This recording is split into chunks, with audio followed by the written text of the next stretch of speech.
Ever get that, like, Spotify Discover Weekly playlist, and you're like, whoa, how did they know? Yeah. I mean, that's AI, right? Like, using our data Yeah. to figure us out. But then it also kind of makes you think, Yeah. like, where does it stop? Mm. You know, how much of our data is out there? How much is too much? Today, we're going deep on all the ethical stuff around using our data to train AI. Absolutely. Yeah.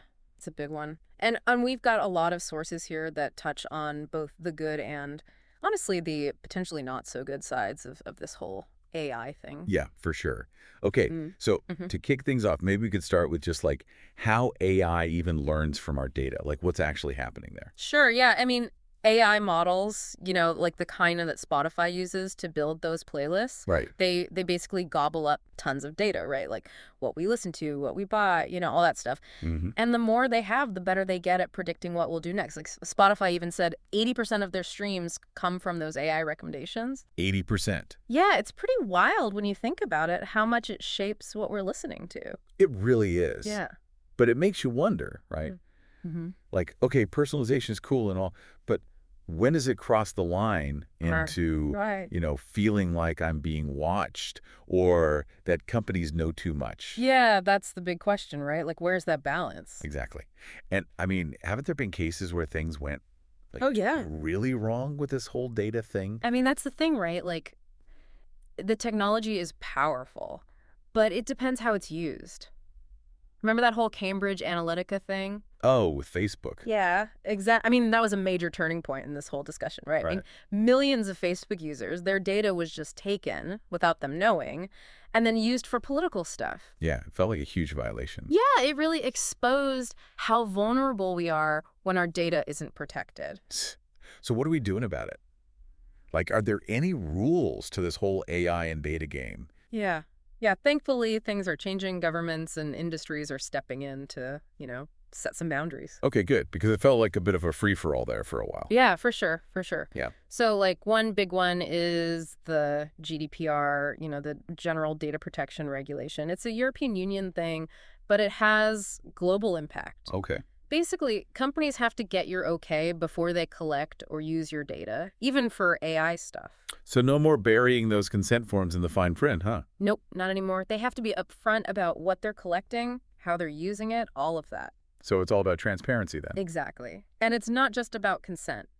GDPR also gives you the right to, see your data, correct anything that's wrong, even have it deleted. So they can't just hold on to it forever. Nope. You have the right to be forgotten, like a digital clean slate in a way. I like that. What about here in the U.S.? Anything similar? We've got the CCPA, the California Consumer Privacy Act. It's similar to GDPR, giving California residents more control over their data. More control meaning what?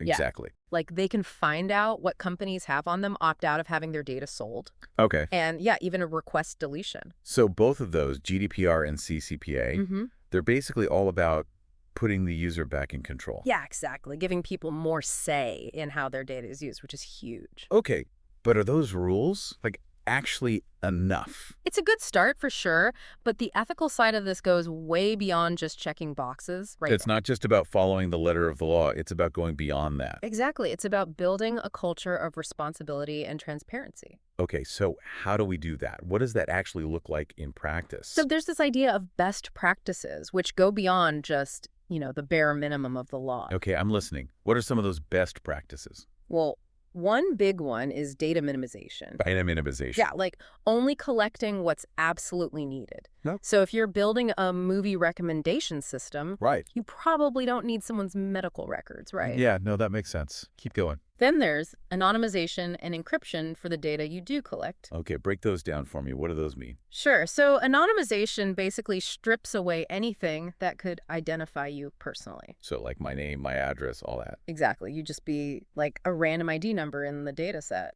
Interesting. So it's still useful for training AI, but it's not linked back to me specifically. Exactly. Yeah. It protects your privacy while still letting the data be useful. Okay, and then what about encryption? That's basically scrambling the data so it's unreadable without the right key. Kind of like a digital lockbox. Exactly. Yeah. Super secure for storing and transmitting sensitive stuff. Okay, so we've got data minimization, anonymization, encryption, all good for keeping our data safe. But what about the AI itself? Like, can it be like biased or discriminatory, even with all those protections in place? That's a huge issue, yeah. Like, if the data it learns from is biased, Right. the AI can inherit those biases for sure. So it could perpetuate existing inequalities. Exactly. Like, imagine an AI for loan applications. Right. If it's trained on old data that reflects, discriminatory lending practices, Right. it might unfairly deny loans to certain groups of people. That's terrifying. So how do we stop that? Like, how do we make sure the AI itself is fair? It's tough, right?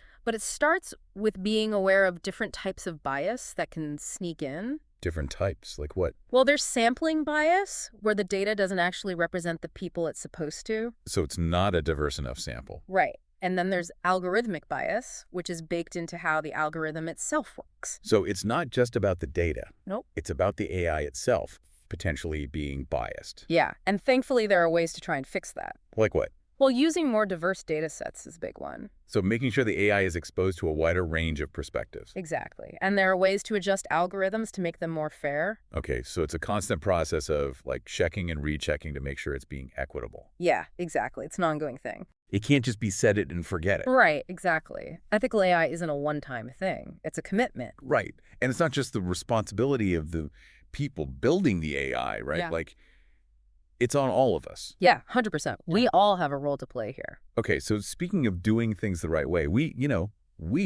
at Kanerika, we're committed to building ethical AI solutions. Absolutely. Yeah. I mean, for us, it's not just about following the rules. It's about, baking ethical considerations into everything we do, every step of the way. Can you give us a peek behind the curtain? Like, what does that look like in practice? So we do that data minimization thing we talked about. No data hoarding over there. Nope, just what's absolutely needed. And we take data security super seriously, like anonymization, encryption, all that. We even have regular audits to make sure our AI is being used ethically. So you're constantly checking yourselves, basically. Yeah, always learning, always trying to improve. I like that. So ethical AI isn't just like good practice. It's good business too. Exactly. When users trust you with their data, Right. that builds a strong foundation. Makes sense.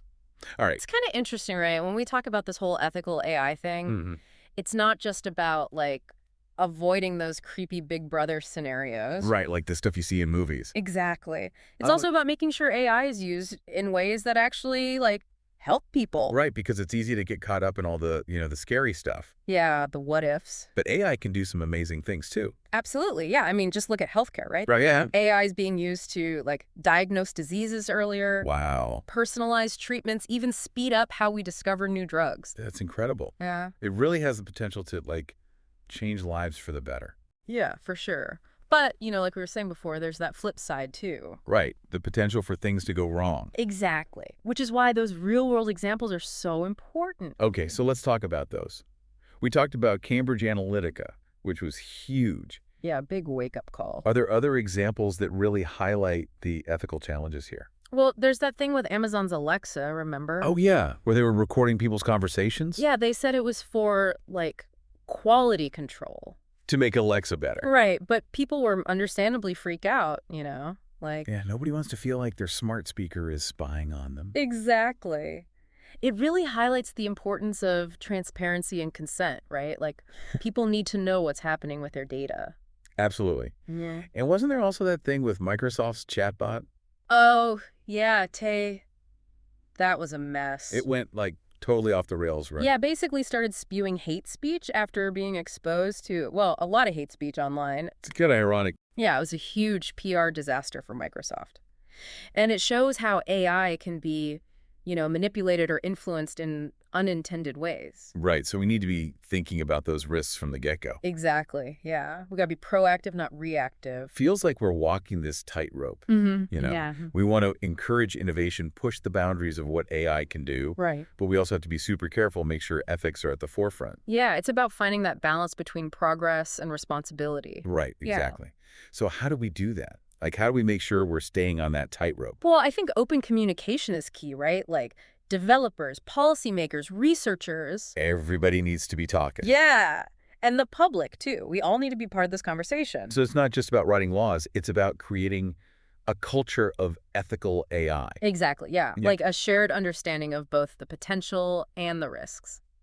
Okay, so that brings us back to, how we at Kanerika approach this. Right. We talk about some of the technical stuff, but what about the bigger picture, like the cultural side of things? Yeah, I mean, for us, it starts with education, Okay. making sure our team understands these ethical considerations.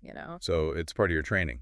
Yeah, for sure. We have regular discussions, training sessions, all that. So it's not just a one-time thing, it's an ongoing conversation. Yeah, it's got to be ingrained in everything we do. I like that. And you mentioned transparency before too, right? Oh, yeah, huge for us. Yeah. We're upfront with our clients about, how we use data, how we protect privacy. So building that trust from the get-go. Exactly. And it's not just what we do internally. We also advocate for responsible AI practices, like industry-wide. Okay, so you're trying to push the whole field in a more ethical direction. Yeah, I mean, we all benefit from that, right? Absolutely. So we've talked about best practices, real-world examples, this whole idea of an ethical AI culture. Mm.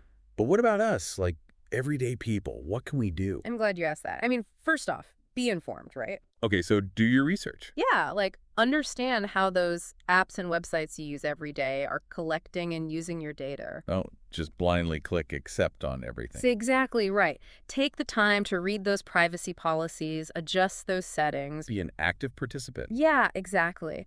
And don't be afraid to, ask questions. If a company's being shady, call them out. Right, use your voice. Yeah, the more we demand transparency, the more companies will have to step up. Okay, so be informed, ask questions, and what else? Well, remember you have choices too, right? Like choosing who to do business with. Exactly. Support the companies that align with your values. Kind of like ethical consumerism. Yeah, exactly. Put your money where your mouth is, so to speak. And last but not least. Be an advocate. Talk to your friends and family about this stuff. Okay, so spread the word. Exactly, yeah. The more we talk about this, the more awareness we raise, the better. So it's a collective effort, basically. Absolutely. The future of AI isn't set in stone. It's something we're all shaping. I like that.